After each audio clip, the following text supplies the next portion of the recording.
ಲೋಕರು ಬರೆದ ಪವಿತ್ರ ಶುಭ ಸಂದೇಶದಿಂದ ವಾಚನ. ಆ ಕಾಲದಲ್ಲಿ ನಿರಾಶರಾಗದೆ ನಿರಂತರವಾಗಿ ಪ್ರಾರ್ಥನೆ ಮಾಡಬೇಕು ಎಂಬುದನ್ನು ಕಲಿಸಲು ಯೇಸು ತಮ್ಮ ಶಿಷ್ಯರಿಗೆ ಈ ಸಾಮತಿಯನ್ನು ಹೇಳಿದರು. ಒಂದು ನಗರದಲ್ಲಿ ಒಬ್ಬ ನ್ಯಾಯಾಧೀಶನಿದ್ದ. ಅವನು ದೇವರಿಗೂ ಭಯಪಡುತ್ತಿರಲಿಲ್ಲ, ಮಾನವರಿಗೂ ಲಕ್ಷ್ಯ ಕೊಡುತ್ತಿರಲಿಲ್ಲ. ಅದೇ ಊರಿನಲ್ಲಿ ಒಬ್ಬ ವಿಧವೆ ಇದ್ದಳು.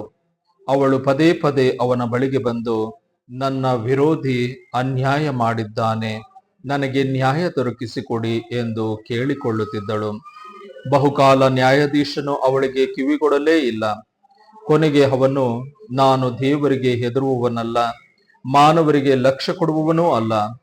ಇಷ್ಟಾದರೂ ಈ ವಿಧವೆಯ ಕಾಟವನ್ನು ತಪ್ಪಿಸಿಕೊಳ್ಳಲು ಈಕೆಯ ನ್ಯಾಯ ತೀರಿಸಿ ಬಿಡುತ್ತೇನೆ.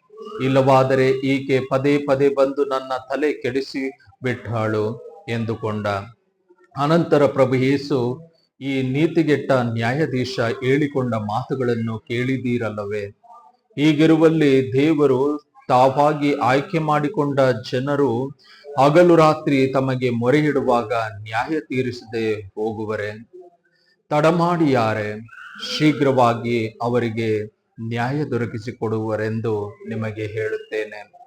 ಇಷ್ಟಾದರೂ ನರಪುತ್ರನು ಬರುವಾಗ ಜಗತ್ತಿನಲ್ಲಿ ವಿಶ್ವಾಸವಿರುವುದನ್ನು ಕಾಣುವನೋ ಎಂದರು. ಪ್ರಭುವಿನ ಶುಭ ಸಂದೇಶ. ಕ್ರಿಸ್ತರೇ ನಿಮಗೆ ಸ್ತುತಿ ಸಲ್ಲಲಿ.